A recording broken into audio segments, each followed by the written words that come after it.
এক সংবাদ মাধ্যমকে দেওয়া সাক্ষাৎকারে অধীর চৌধুরী বলেছিলেন, ভোটে হারলে তিনি বাদাম বেচবেন।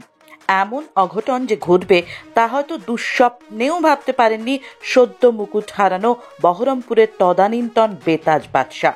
তৃণমূল কংগ্রেসের ইউসুফ পাঠান অধীর গড়ে জোড়া ফুল ফোটালেন। এবার কি করবেন অধীর? রাজ্য রাজনীতির কারবারিদের একাংশের অভিযোগ, পদ্মে পা বাড়িয়ে আছেন অধীর।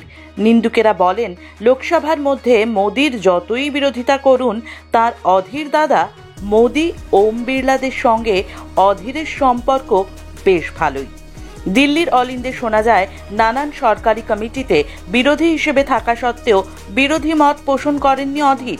কান পাতলে এও শোনা যায়, 19 লোকসভা ভোটের পর অধীরের বিজেপিতে যাওয়া আটকাতেই নাকি অধীরকে কংগ্রেসের পরিষদীয় নেতা করেছিলেন সোনিয়া। বারবার অভিযোগ উঠেছে, অধীরের সঙ্গে বিজেপির আঁতাত রয়েছে। বাংলায় ইন্ডিয়া জোট ভেস্তে যাওয়ার নেপথ্যে ছিলেন অধীর। তিনি কংগ্রেসের সঙ্গে তৃণমূলের জোট হতে দেননি বলে অভিযোগ উঠেছে। কংগ্রেস সভাপতি খার্গেও অধীরকে প্রকাশ্যে সমঝে দিয়েছেন। কংগ্রেস বিজেপি বিরোধিতায় মমতাকে পাশে চায়। অন্তরায় হয়ে উঠেছিলেন অধীর। ফলে অধীর রঞ্জনকে সরিয়ে দিতেও পিছপা হতে চায় না কংগ্রেস দল। হয়তো তেমন বার্তাও চলে গিয়েছে তার কাছে। প্রদেশ সভাপতির পদেও বদল আসন্ন।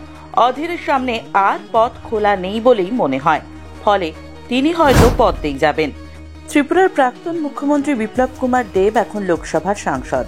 মোদি বিপ্লব দেবের আসন থেকে অধীরকে জিতিয়ে রাজ্যসভায় আনতে পারেন।